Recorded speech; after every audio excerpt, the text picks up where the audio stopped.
Welcome back to the discussion, 5G Modernization, the Art of the Possible for Government, sponsored by Verizon on Federal News Radio, part of the Federal News Network. My guests today are Nick Nyland, Director of Product Development, Verizon Public Sector, and Mike Majorana, Senior Vice President, Verizon Public Sector. I'm your moderator, John Gilroy. Mike, what can federal government agencies do to adopt emerging technologies like 5G? IT modernization is a critical initiative for our federal government. Having the underlying network foundation, the speed, the bandwidth, the network performance, reliability, and security is a critical foundational element to IT modernization. Every single federal customer meeting we are having, 5G is front and center. How can 5G help my agency deliver its mission? How can 5G deliver my workforce productivity increases that we're aggressively pursuing? We have a couple of exciting opportunities for government to dive deep into 5G. One is right here in Washington, D.C., where we have one of our 5G alleys. Our 5G alleys are set up as an application incubator, if you would, with small, medium, and large companies working hand in hand with our customers to really stretch the art of the possible and understand how the network is performing, how the network performance will enable the application performance and the business outcome the customer wants. We are already taking customers into the 5G alley. We are exploring new and amazing ways to deliver new innovative mission systems. And we're excited about even on the procurement front, how the GSA is working with us to enable the procurement of 5G services by our government agencies.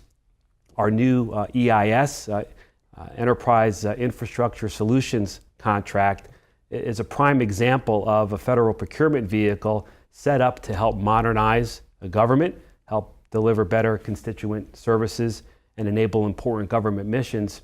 5G, software-defined networking, virtual network services is front and center as a potential for new and innovative technologies that our government customers can adopt. You know, Nick, if you look at different agencies, some in the Pentagon, some outside the Pentagon, there are massive sensors of IoTs all over the world, and this adds to better situational awareness, but it plays right into the need for 5G, doesn't it? Absolutely. So what Mike was talking about is absolutely right, and it's about how do network managers, how do IT organizations really understand the value that 5G can bring to their network architecture and how software-defined networking can help them prepare for 5G. But what's really exciting to me is the folks that are out there driving the mission for the agency, because they're the ones that are investing in Internet of Things technologies today. They're the ones using mobility in brand new ways today that they couldn't years ago.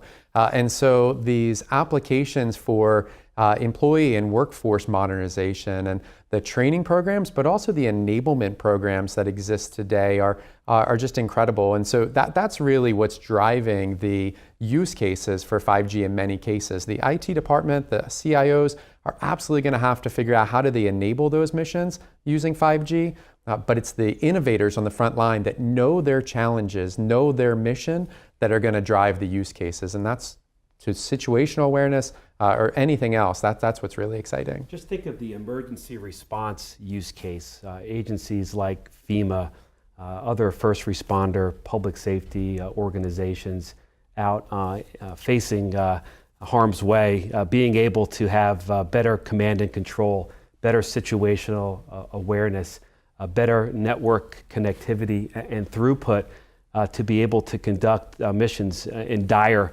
conditions. I think we mentioned drones before. The ability to connect drones to a 5G network to do surveillance of a disaster area, the ability to understand the application ecosystem with which we are ultimately going to let loose with 5G is something we really are asking government as well as industry partners, small, medium, large technology partners to come to the table and help us develop. One of the currencies, we have 8 currencies of 5G that we help define really what the outcome of 5G will be. one of the currencies is the connecting of a wireless signal at over 300 miles per hour. Think of a train running down the tracks. The ability to continue a signal without dropping is, just think of the use cases potentially for that. Nick, I want to talk about the 500-pound elephant in the room, and that is, of course, 4G. So what is the future of 4G with 5G now reality? Yeah, 4G has been around since 2007. We invested in that network for over the last 12 years.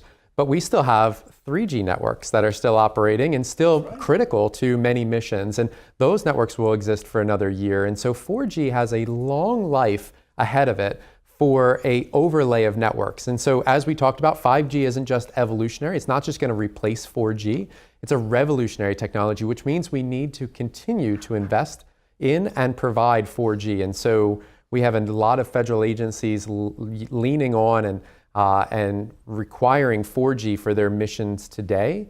And we want them to know that that network's not going anywhere. And we're going to continue to invest in it. We're going to continue to invest in Cat 1 and Cat M and NB-IoT for their IoT deployments. We're going to continue to invest in making HD voice even better and continuing to expand the coverage and capacity within that 4G network while we build out 5G. Mike, can you expand more on these labs and the whole concept of testing labs? Because people really don't even know exactly what they're going to use 5G for. They may be surprised. Think of the 4G phone you have in your pocket today. Your ability to hail a stranger on your piece of glass in your pocket to drive you to a destination. You weren't thinking of that in 2007 when you first had your first 4G LTE phone. The sky is really the limit. The bandwidth, the speed, the latency, the amount of connected devices per square mile, the ability to keep a connection at ultra-fast speeds. The sky is the limit. We have many companies all across America asking us to work with us side by side to enable the future. We welcome our government customers in that conversation. There's a higher calling in delivering these types of services to our government customers. We know the important missions that they have to enable, and we want to equip them with not only the best-in-breed technology, but the best-in-breed partnering, implementation, and support.